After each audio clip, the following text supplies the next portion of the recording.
Welcome दोस्तों, स्वागत है आपका मेरे channel pharma chem industrial Gyan plus science and technology by Deepak Kumar. दोस्तों, हमने आज टॉपिक सिलेक्ट किया है एसओपी मींस व्हाट। तो कोई भी इंडस्ट्री में आप ज्वाइन होते हो, फार्मा इंडस्ट्री में, तो वहां पे दोस्तों सबसे पहले आपको डिपार्टमेंट में हैंड ओवर देने के बाद एसओपी का रीडिंग और क्वेश्चन आंसर चालू होता है। तो ये कंपनी वेरी करता है कि आपका एसओपी हार्ड कॉपी से होना है या सॉफ्ट कॉपी से, यानी कि सिस्टम थ्रू होना है या कोई फॉर्मेट थ्रू होना है। तो मान लो कि आपका एसओपी रीडिंग और एसओपी आंसरिंग ये सॉफ्ट कॉपी से या हार्ड कॉपी से हो रहा है, तो उसमें क्या क्या चेंजेस रहेंगे। तो दोस्तों, सॉफ्ट कॉपी से है तो आपको एक लॉगिन आईडी दिया जाएगा, आपको पासवर्ड दिया जाएगा उस सिस्टम पर, यानी कि पीसी पे बैठकर आपको एसओपी ओपन करना रहेगा और एसओपी का रीडिंग करने के बाद उसमें क्वेश्चन आंसरिंग रहेगा, जो कंपनी वेरी रहेगा कि कितने मार्क्स मिलने के बाद आपको पास या वो एसओपी का रीडिंग आपका कंफर्म माना जाएगा। और दूसरा आता है दोस्तों हार्ड कॉपी। तो हार्ड कॉपी एक A4 साइज पेपर पे एक एसओपी रहेगा, उसमें सब डिस्क्रिप्शन रहेगा, वो सब पढ़ने के बाद आपको एक आंसर का एक पेपर दिया जाएगा, उसमें आपको टिक मार्क करके आपका सिग्नेचर करके आप जिसने आपको ट्रेनिंग दिया है वो आपको क्वेश्चन पेपर चेक करेंगे और आपको कितने मार्क्स मिलते हैं वो कंपनी वेरी करता है। कोई कंपनी में 100% आपको सवाल का जवाब देना होता है, कोई कंपनी में 80% सवाल का जवाब देना होता है, ताकि आपका एसओपी कंप्लाइज हो सके, वो एसओपी रीडिंग का पार्ट आपका कंप्लाइज हो जाएगा। तो दोस्तों एक पॉइंट आता है कि एसओपी मतलब क्या। तो दोस्तों हमने आज का टॉपिक वही सिलेक्ट किया है, एसओपी मतलब क्या, what is meaning of SOP. तो दोस्तों एसओपी मतलब उसका डेफिनेशन रहेगा, it is the pre written instruction describing step by step sequentially which is perform when where and whom. तो इसका हिंदी में सिंपल सा मतलब है दोस्तों, एसओपी मतलब एक कोई भी काम करने का तरीका वो स्टेप बाय स्टेप लिखा रहेगा। ऐसा नहीं कि पहले आखिर वाला काम करना है बाद में उसमें स्टेप लिखा रहेगा कि ये पहला वाला काम करना है। तो स्टेप बाय स्टेप, जैसे कि गाड़ी कैसे स्टार्ट करना है, तो सबसे पहले चाबी लगाना रहेगा, ऐसा नहीं रहेगा कि पहले किक मारना है फिर चाबी लगाना है। तो स्टेप बाय स्टेप जो प्रोसीजर रहेगा कंपनी में काम करने का, कोई भी काम करने का तरीका जो रहेगा वो स्टेप बाय स्टेप रिटर्न लिखा रहेगा। कौन करेगा, क्यों करेगा और कैसे करेगा और कब करेगा, ये सब उसमें रिटर्न में रहेगा। तो ये हो गया उसका डेफिनेशन। तो उसमें सब टाइटल अलग अलग आते हैं, वो कंपनी वेरी करती है। हर कंपनी का एसओपी का टाइटल्स और उसमें सब टाइटल अलग अलग रहेंगे। उसमें खाली सिंपल सा जो जनरल रहता है उसका हम स्टडी करने वाले हैं। तो एसओपी में सबसे पहले आता है एसओपी नंबर। वो एसओपी नंबर ये डिपार्टमेंट वाइज रहता है, प्रोडक्शन का, क्यूए का, क्यूसी का, सीक्यू का, वो अलग अलग रहता है, तो उसके हिसाब से उसको नंबरिंग दी जाती है। उसके बाद में आता है दोस्तों टाइटल। तो कोई भी एसओपी है उसका एक टाइटल रहेगा, कि मान लो कि एग्जांपल इक्विपमेंट क्लीनिंग कैसे करते हैं, तो वो ये हो गया एसओपी का टाइटल।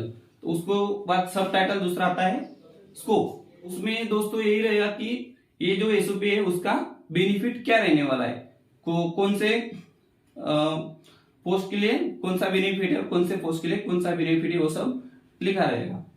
उसके बाद में दोस्तों आता है डेफिनेशन।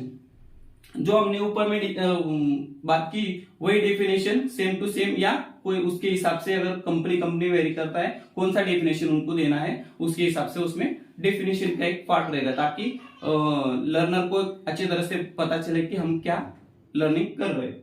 उसके बाद दोस्तों एक कोई भी एसओपी आता है उसका एक रिस्पॉन्सिबिलिटी रहता है, कि मान लो कि लोअर लेवल से हायर लेवल तक कोई भी वो एसओपी बना रहा है, तो हर एक डिपार्टमेंट में हर एक पोस्ट के लेवल के आदमी के लिए अलग अलग उसका जॉब रोल रह सकता है, कि कौन सी मेरी रिस्पॉन्सिबिलिटी रहेगी, ये उसमें डिस्क्राइब किया रहेगा कि वो काम कौन करने वाला है और कौन चेक करने वाला है, ऐसा उसमें डिस्क्राइब किया रहेगा।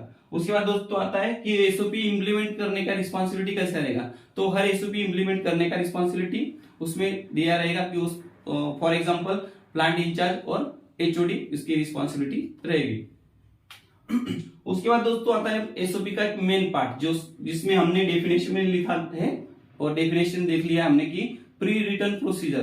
तो उसमें लिखा है प्रोसीजर, स्टेप बाय स्टेप ये काम काम कैसे चालू करना है, वो उसका एंड तक क्या उसका टॉपिक रहेगा, वो सब उसमें डिस्क्राइब किया रहेगा। जैसे हमने कोई भी एग्जांपल लिया तो स्टार्ट टू एंड वो काम कैसे करेंगे, उसका सब डिस्क्रिप्शन उसमें लिखा रहेगा। उसके बाद दोस्तों उसमें कोई छोटे छोटे वर्ड आते हैं, जैसे क्यूए, क्यूसी, आरएनडी, इसका फुल नेम क्या होता है उसमें नए ज्वाइनिंग बंदे को समझ में आता है नहीं आता है, उसके हिसाब से उसमें एब्रीविएशन दिया रहेगा, जैसे शॉर्ट फॉर्म, लॉन्ग फॉर्म, कोई मेन कीवर्ड से कंपनी के एसओपी में उसमें वो एब्रीविएशन में दिए जाएंगे।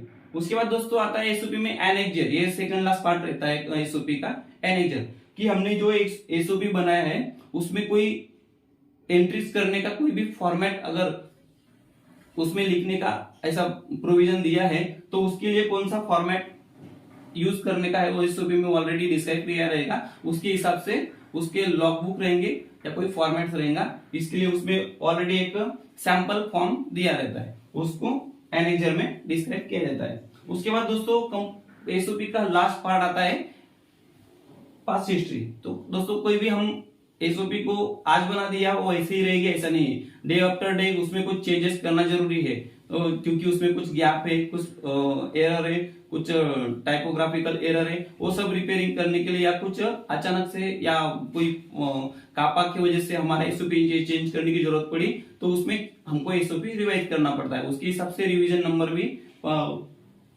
एसओपी नंबर के साथ रिटर्न किया हुआ रहता है कि कितना रिवीजन हुआ, एक बार चेंज किया, 2 बार चेंज किया, 4 बार चेंज किया है, तो उसका 3-4 बार जो रिवीजन हुआ है तो उसका रिवीजन में उसका पास्ट हिस्ट्री देना जरूरी होता है, क्यों किया, किसकी वजह से किया, इसके इंप्लीमेंट करने से क्या बेनिफिट्स रहेगा, वो सब लास्ट टॉपिक में लिया रहता है।